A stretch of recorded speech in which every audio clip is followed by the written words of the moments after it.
देखो मन, टेंशन लेने से कुछ नहीं होगा। हाँ जानता हूँ, लेकिन तुम जाकर सो जाओ, मुझे नींद आएगी, मैं भी सो जाऊँ। बहुत देर मत करना, अगर इस तरह रात में जागोगे तो सुबह ऑफिस जाने में तुम्हें दिक्कत होगी। ठीक, जाओ।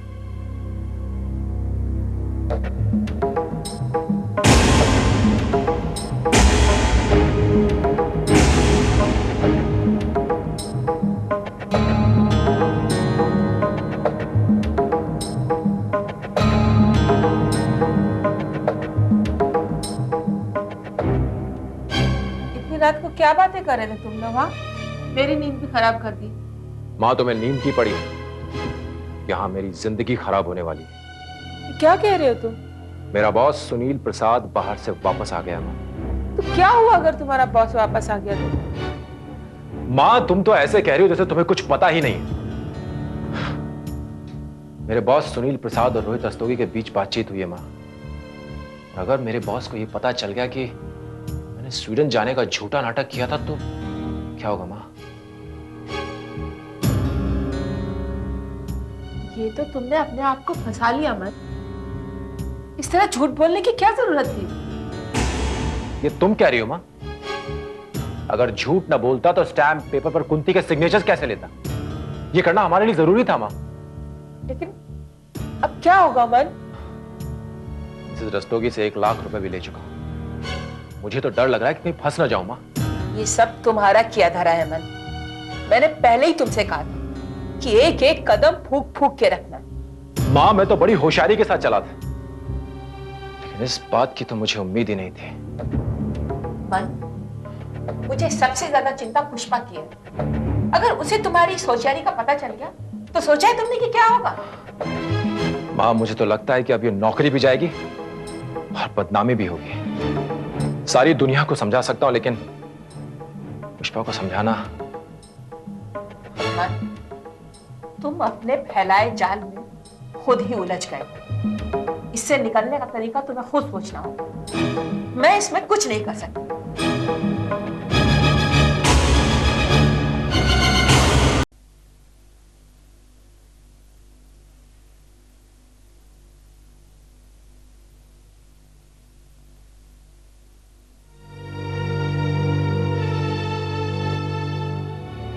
बाबूजी, आओ कुछ जीतो, बैठो।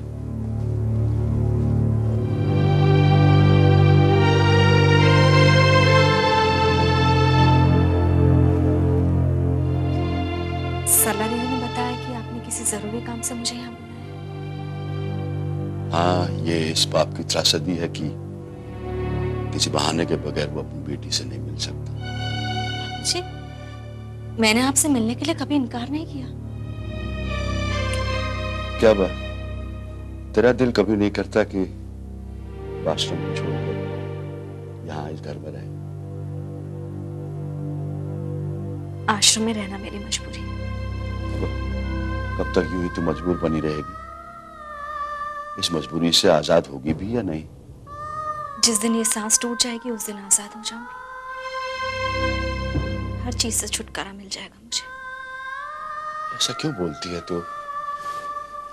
अभी तो तेरी शादी होनी है, रोहित के साथ जिंदगी की एक नई शुरुआत करनी है तुम्हें। सूरज और चंदा की तरह जोड़ी रहेगी तुम्हारी। ये भी मेरी जिंदगी की एक परीक्षा है बाबूजी। नहीं, ये परीक्षा नहीं है, तेरा सौभाग्य है। क्या सौभाग्य और क्या दुर्भाग्य बाबूजी? मुझे तो दोनों में कोई अंतर नजर नहीं आता। कैसे दिखाई देगा? तूने इतनी मुश्किलें जो झेली, तेरी जिंदगी की शुरुआत ही किसी के झूठे प्यार और फरेब पर हुई है। अब जो मेरी तकदीर में लिखा है बाबूजी, उसे तो मुझे भुगतना ही होगा ना। तूने अपने बीते दिनों की खातिर अपने को बहुत सजा दे दी है। अब सब कुछ भूल जा। अब अपनी जिंदगी के लिए कोई नई उलझन मत पैदा कर। नई उलझन कहाँ है बाबूजी? उलझन तो सब पुरानी है। ये जो मैं सुन रहा हूँ ये तो नई बात है। मन स्वीडन जा रहा है? हाँ बाबूजी, जिसे वापस लाने की बात आज तक किसी ने नहीं की थी, उस कर्ण को उसका बाप ही वापस लाने जा रहा है। तो उसके ऊपर इतना भरोसा मत कर। वो दूसरों के अधिकारों को बड़ी चालाकी से छीनना जानता है। आप कहना क्या चाहते हैं? यही कि उससे दूर रह। जिसने तेरी जिंदगी तबाह कर दी, उससे किसी अच्छी बात की उम्मीद मत कर। बाबूजी, मैं उसके सामने कर्ण के लिए भीख मांगने नहीं गई थी, बल्कि उसी ने मेरे सामने ये उम्मीद जगाई है। उसी ने कहा कि वो मेरे बेटे को वापस लेकर आएगा। कर्ण को वापस लाना जरूरी है क्या?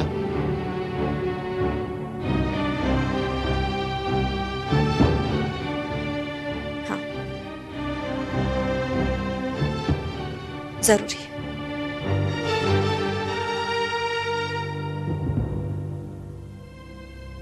कर्ण का वापस आना जरूरी है। जिसकी रगों में मेरा खून दौड़ रहा है, जिसके लिए मैं आज तक तड़प रही हूं, जिसके अलावा मेरे दिमाग में किसी और बात का ख्याल नहीं आता, उस मेरे बच्चे का मेरे पास वापस लौटना जरूरी है। लेकिन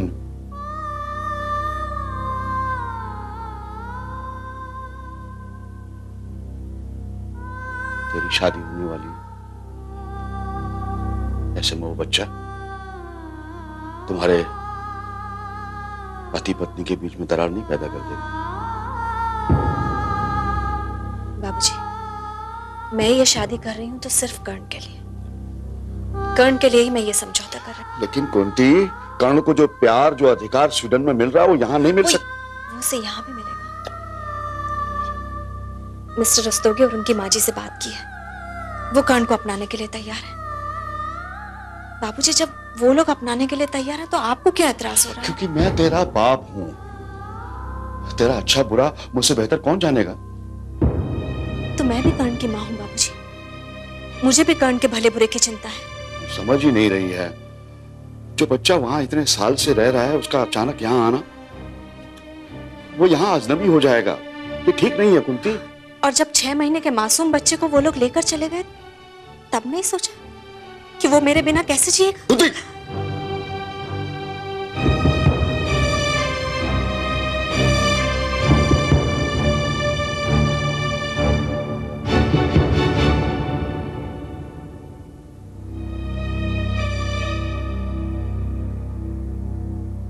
मैं तेरे और कर्ण के भले के लिए कह रहा हूं। तो कर्ण को वापस पाने की उम्मीद छोड़ दे बेटी। देख, तू अब मेरी इकलौती खुशी, मेरी इकलौती बेटी है।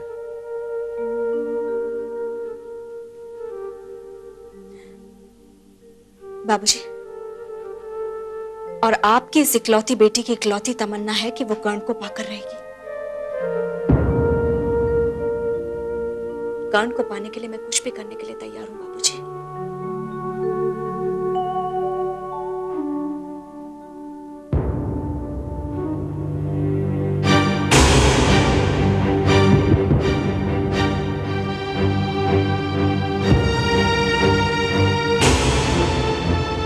कुंती!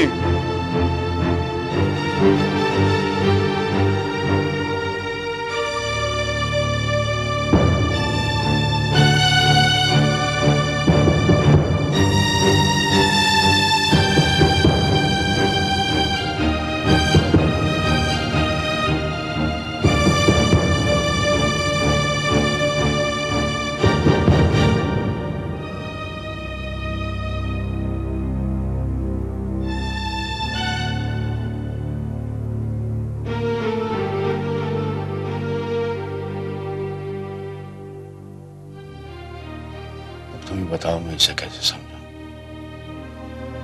कैसे?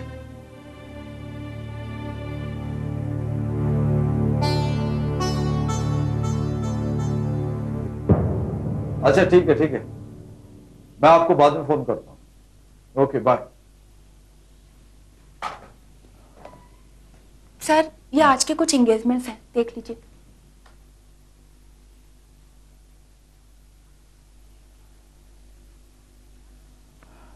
पुष्पा, ये जो तुमने मिस्टर वसीम को अपॉइंटमेंट दिया है ना, प्लीज कैंसिल कर दीजिए। I don't want to meet this person. लेकिन सर, उन्होंने कई बार फोन करके आपसे मिलने की रिक्वेस्ट की है। ठीक है, देखो, इसने 1 साल पहले हमें ऑर्डर दिया था और हमने इसे माल भी सप्लाई कर दिया, लेकिन पेमेंट आज तक नहीं किया। इसलिए मैं इस आदमी से मिलना ही नहीं चाहता। ठीक है सर, मैं उन्हें फोन करके इन्फॉर्म कर देती हूँ। ठीक। अरे हाँ सुनो, वो मन के स्टूडेंट जाने क्या हुआ? आई मीन उसे वीजा मिल गया? कुछ पता नहीं सर, मेरे इस बारे में कोई बातचीत नहीं हुई है। कल रात तो मन काफी डिस्टर्ब थे। क्या हो गया? सर, उनकी कंपनी की दवा में कुछ गड़बड़ हो गई है। कोई डुप्लीकेट दवा मार्केट में पहुंच गई है। क्या? हाँ सर, इसी बात को लेकर मन काफी परेशान थे, पूरी रात सोए भी नहीं। लेकिन मिस्टर सुनील प्रसाद से मेरी बात हुई थी, उन्होंने तो इस बारे में मुझे कुछ बताया नहीं। हो सकता है सर, आपसे उन्होंने कुछ ना कहा हो, लेकिन मन तो बहुत परेशान थे। ये वाकई में परेशानी की बात है। किसी दवा का डुप्लीकेट हो जाना और फिर उसका मार्केट में पहुंच जाना, इससे क्रिमिनल ऑफेंस। अच्छा तुम जाओ, मैं मिस्टर सुनील प्रसाद से बात करता हूं। ठीक।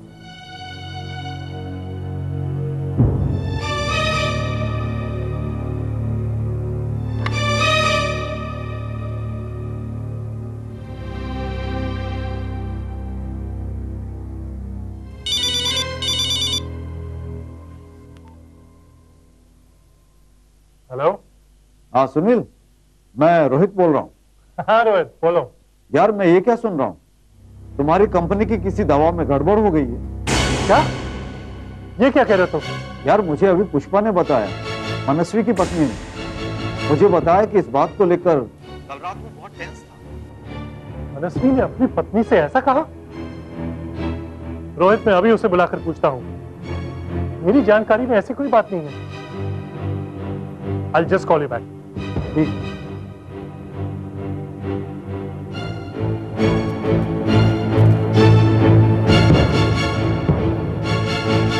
Hello. Please send Mr. Manasvi in my cabin. Immediately. Yes.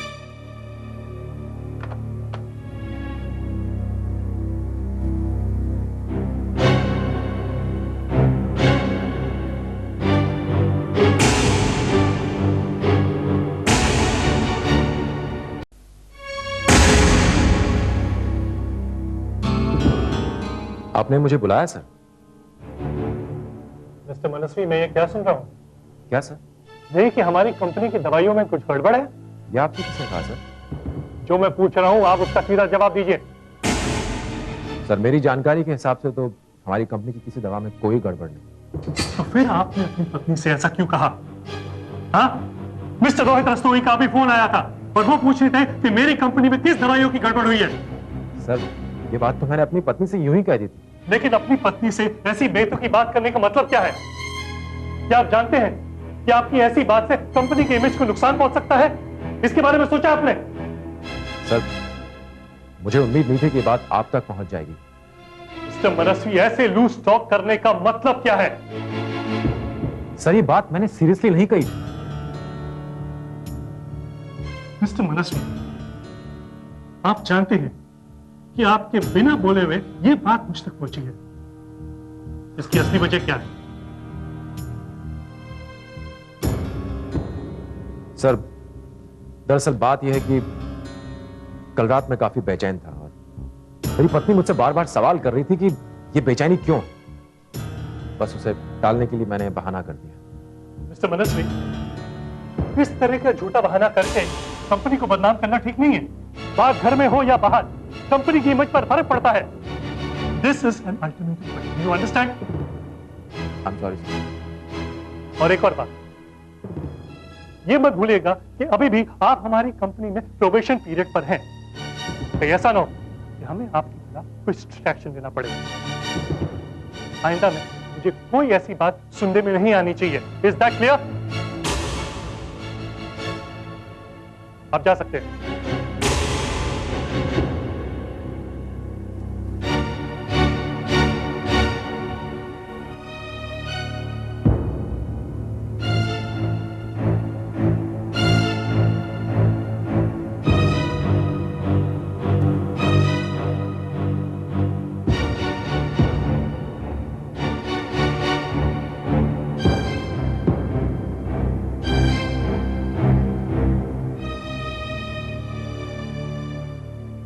Hello.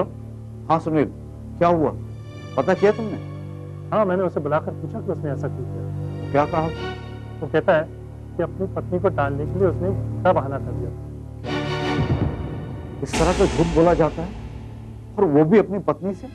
मैंने उसे वार्निंग दी है कि आइंदा मैंने ऐसी कोई बात सुनी तो उसके लिए ठीक नहीं होगी। मुझे तो उसकी हर बात पे अब डाउट हो रहा है। अच्छा मुझे ये बताओ, तुम अपने ऑफिस के काम से उसे स्वीडन भेज रहे हो? मैं मन को स्वीडन भेज रहा हूँ? ये तुमसे किसने कहा? उसी मन ने। क्या? हाँ, उसने हम सबको यही बताया कि कंपनी उसे स्वीडन भेज रही है। जिसे मेरी कंपनी को ज्वाइन किए हुए कुछ ही महीने गुजरे हो, क्या मैं उसे स्वीडन भेजूंगा? ये सरासर झूठ बोल रहा है। पर बड़ा अजीब आदमी है ये, अपनी तरफ से कोई भी कहानी बना लेता है। क्या?